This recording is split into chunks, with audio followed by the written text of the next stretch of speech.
Hello, नमस्कार। आज हम बायोलॉजी पढ़ेंगे जिसमें हमारा टॉपिक है प्रोकैरियोटिक एवं यूकैरियोटिक कोशिकाओं में अंतर। तो प्रोकैरियोटिक कोशिका और यूकैरियोटिक कोशिका। प्रोकैरियोटिक कोशिका आकार में अक्सर छोटी होती है और यूकैरियोटिक कोशिका आकार में बड़ी होती है। प्रोकैरियोटिक कोशिका में केंद्रक जो होता है अविकसित होता है और यूकैरियोटिक कोशिका में केंद्रक पूर्ण विकसित होता है। प्रोकैरियोटिक कोशिका में केंद्रक कला एवं केंद्र का एब्सेंट होती है, लेकिन यूकैरियोटिक कोशिका में केंद्र कला और केंद्र का प्रेजेंट होती है। डीएनए के साथ हिस्टोन प्रोटीन नहीं लगे रहे होते और डीएनए के साथ हिस्टोन प्रोटीन यूकैरियोटिक कोशिका में लगे रहते हैं। प्रोकैरियोटिक कोशिका में कला युक्त कोशिकांग एब्सेंट होते हैं, लेकिन प्रोकैरियोटिक कोशिका में कला युक्त कोशिकांग एब्सेंट होते हैं, लेकिन यूकैरियोटिक कोशिका में कला युक्त कोशिकांग जैसे गोल्गी बॉडी, एंडोप्लाज्मिक रेटिकुलम, लवक तथा माइटोकॉन्ड्रिया प्रेजेंट होते हैं। एंडोप्लाज्मिक रेटिकुलम दो प्रकार के होते हैं, स्मूथ एंडोप्लाज्मिक रेटिकुलम और रफ एंडोप्लाज्मिक रेटिकुलम।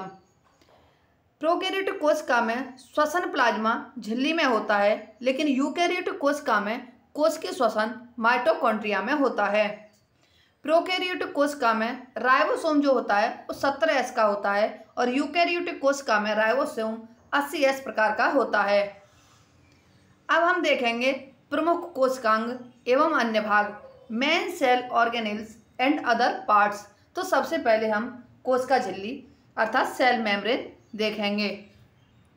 इधर देखते हैं, ये जंतु कोशिका में कोशिका भित्ति का अभाव होता है। पादपों में कोशिका भित्ति किसकी बनी होती है?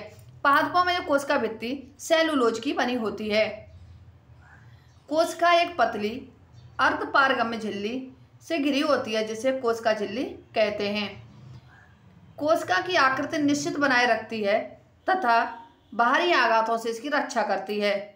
कोशिका झिल्ली का मुख्य कार्य कोशिका के अंदर जाने वाले एवं अंदर से बाहर आने वाले पदार्थों का निर्धारण करना होता है। कोशिका भित्ति अर्थात सेल वॉल, यह कोशिका झिल्ली का बाह्य आवरण होता है। यह केवल पादपों, प्लांट्स, फंजाई तथा बैक्टीरिया की कोशिका में पाया जाता है। पादपों में कोशिका भित्ति सेलुलोज की बनी होती है। जीवाणुओं की कोशिका भित्ति पेप्टाइडोग्लाइकन की बनी होती है और कवकों की काइटिन की। तो हम एक बार रिपीट कर लेते हैं कि पौधों की कोशिका भित्ति सेलुलोज की बनी होती है, जीवाणुओं की कोशिका भित्ति पेप्टाइडोग्लाइकन की बनी होती है और कवकों की कोशिका भित्ति काइटिन की बनी होती है और जंतुओं की कोशिका भित्ति जो होती है वो एब्सेंट होती है। यह कोशिकाओं का निश्चित आकार बनाए रखने में सहायक होती है। अब देखेंगे हम माइटोकॉन्ड्रिया। कॉलिकर नामक वैज्ञानिक ने कीटों की रेखित पेशियों में सर्वप्रथम माइटोकॉन्ड्रिया की खोज की। 1890 ईस्वी में अल्टमान ने कोशिकाओं में माइटोकॉन्ड्रिया का उल्लेख किया, परंतु इन्हें बायोप्लास्ट नाम दिया। कोशिका, इधर क्वेश्चन देखेंगे, कोशिका का पावर हाउस किसे कहते हैं? कोशिका का पावर हाउस माइटोकॉन्ड्रिया को कहते हैं। CD बेंडा ने सर्वप्रथम माइटोकॉन्ड्रिया नाम दिया। जो वैज्ञानिक C बेंडा थे उन्होंने माइटोकॉन्ड्रिया नाम दिया था। माइटोकॉन्ड्रिया कोशिका का श्वसन स्थल है। इसे power house of the cell भी कहा जाता है। इसे यूकैरियोटिक माइटोकॉन्ड्रिया यूकैरियोटिक कोशिकाओं के भीतर और प्रोकैरियोटिक कोशिकाओं में माना जाता है। अब हम देखेंगे नोट, केंद्रक एवं हरितलवक के अलावा माइटोकॉन्ड्रिया में भी डीएनए प्रेजेंट रहता है। एंडोप्लाज्मिक रेटिकुलम की खोज KR पोर्टर ने वर्ष 1945 में किया था। यह एक ओर केंद्रक झिल्ली से व दूसरी ओर कोशिका कला से संबंध होती है। यह यूकैरियोटिक कोशिकाओं में पाई जाने वाली सबसे बड़ी झिल्ली होती है। इसका मुख्य कार्य विभिन्न झिल्लियों जैसे कोशिका झिल्ली, केंद्रक झिल्ली आदि के निर्माणकारी प्रोटीन एवं वसाओं का संचरण करता है। एंडोप्लाज्मिक रेटिकुलम जो होती है, इससे प्रोटीन और वसाओं का निर्माण होता है। तो इसमें एंडोप्लाज्मिक रेटिकुलम में दो प्रकार की रहती हैं, एक स्मूथ एंडोप्लाज्मिक रेटिकुलम और दूसरी रफ एंडोप्लाज्मिक रेटिकुलम। तो स्मूथ वाली वसाओं का निर्माण करती है और रफ वाली प्रोटीनों का निर्माण करती है। राइबोसोम, राइबोसोम लगभग 150 से 250 एंगस्ट्रॉम के मध्य व्यास के कलाविहीन सूक्ष्म कण होते हैं। राइबोसोम की खोज पेलाडे ने की थी। जॉर्ज पेलाडे 1953 ने इलेक्ट्रॉन सूक्ष्मदर्शी द्वारा सघन कणकामय संरचना राइबोसोम को सर्वप्रथम देखा। इसमें राइबोन्यूक्लिक अम्ल तथा राइबोन्यूक्लियोप्रोटीन समान भाग में पाए जाते हैं। राइबोसोम प्रोटीन संश्लेषण की क्रिया के लिए स्थान प्रदान करते हैं, अर्थात यह प्रोटीन का उत्पादन स्थल है, इसलिए इसे प्रोटीन फैक्ट्री भी कहा जाता है। आकार एवं अवसादन गुणांक सेंडिमेंटन कॉफिशिएंट के आधार पर ये दो प्रकार के होते हैं, 17S राइबोसोम और 80S राइबोसोम। गोल्जी तंत्र अर्थात गोल्जी कॉम्प्लेक्स, गोल्जी तंत्र को गोल्जी काय या गोल्जी बॉडी के नाम से भी जाना जाता है। इसकी खोज वैज्ञानिक कैमिलो गोल्जी ने 1898 में जंतु कोशिकाओं में की थी। गोल्जी कॉम्प्लेक्स या जीवाणु एवं नीले हरे शैवाल में एब्सेंट होते हैं। यह कोशिका भित्ति एवं लाइसोसोम का निर्माण करते हैं। इसे कोशिका का ट्रैफिक पुलिस कहा जाता है। इसे कोशिका का ट्रैफिक पुलिस इसलिए कहा जाता है क्योंकि ये इस ऊर्जा का संचरण बॉडी के एक पार्ट से दूसरे पार्ट में करती है। इसे कोशिका का ट्रैफिक पुलिस कहा जाता है क्योंकि यह कोशिका की प्रोटीन, कोशिका कला के घटकों एवं एंजाइम आदि पदार्थों को उसी रूप में अथवा रूपांतरित करके इनकी छटनी करते हैं। यह विभिन्न प्रकार की थैलियों तथा सूक्ष्म नलिका समूहों से बना होता है। लाइसोसोम, वर्ष 1955 में लाइसोसोम की खोज सर्वप्रथम वैज्ञानिक डी डुवे ने की थी। आत्महत्या की थैली, इधर क्वेश्चन है आत्महत्या की थैली किसे कहते हैं? इससे आत्महत्या की थैली लाइसोसोम को कहते हैं। लाइसोसोम का प्रमुख कार्य बाह्य पदार्थों का भक्षण एवं पाचन करना होता है। लाइसोसोम सूक्ष्म, गोल, इकहरी झिल्ली से घिरी थैली जैसी संरचना होती है। इसमें विभिन्न प्रकार के जल अपघटनीय एंजाइम पाए जाते हैं। इसमें पाए जाने वाले सभी एंजाइम क्रियाशीलता अम्लीय पीएच पर अधिक रहती है। लाइसोसोम को आत्महत्या की थैली अर्थात सुसाइड बैग के नाम से भी जाना जाता है। सेंट्रोसोम या तारककाय, सेंट्रोसोम की खोज एडवर्ड वॉन वेनेडेन ने 1883 में की थी, जबकि इसका नामकरण टी बॉवेरी ने 1888 में किया था। तारककाय के अंदर एक या दो कण जैसी संरचना होती है जिन्हें सेंट्रियोल कहते हैं।